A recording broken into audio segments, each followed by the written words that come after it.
I probably look crazy. This is probably gonna sound crazy, but I had a little bit of time between doing my makeup and hanging out with my family before I go to my overnight shift. So I wanted to film a book review, or more like a chit chat about a book, because this isn't like, I don't like doing reviews.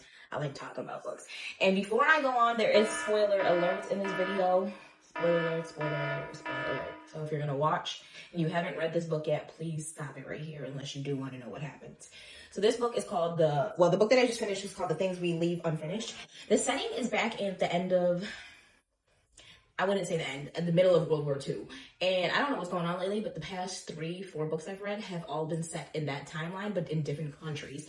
This is set in Great Britain, I want to say. I can't remember completely, but it's The Things We Leave Unfinished by Rebecca Yarros. I really don't want to mess up her name. So there's so many things to this book that is just relatable for me, that made me enjoy this book. The mom, she used her own daughter, and the daughter grew up, she was raised by her grandmother. So that was just an automatic, I'm going to keep reading this book. I'm not going to put it down. I think I started this book the day before my first day at this new job too. And I finished it within the first 3 days and couldn't put it down. Definitely was, the plot kept thickening and changing.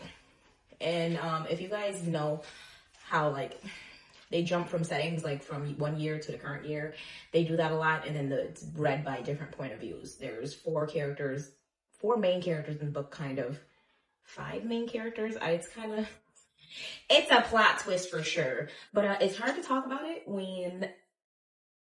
without spoiling the ending. So that's why I'm making sure I'm letting you guys know there's a spoiler alert.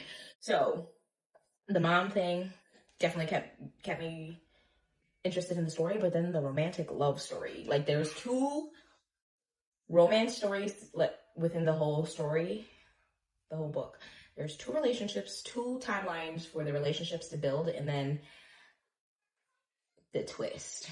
I haven't done any spoiler alerts yet. I'm going to leave it for the very end of the video. So if you're watching up to this point, you're safe. And then the war aspect of it, it's very, very detailed when it comes to the stuff that actually happened back then. I think that was another interest of me continuing to read this book, because honestly, I don't usually pick up war books. Okay, so for the spoiler alerts, anybody want to talk about Noah?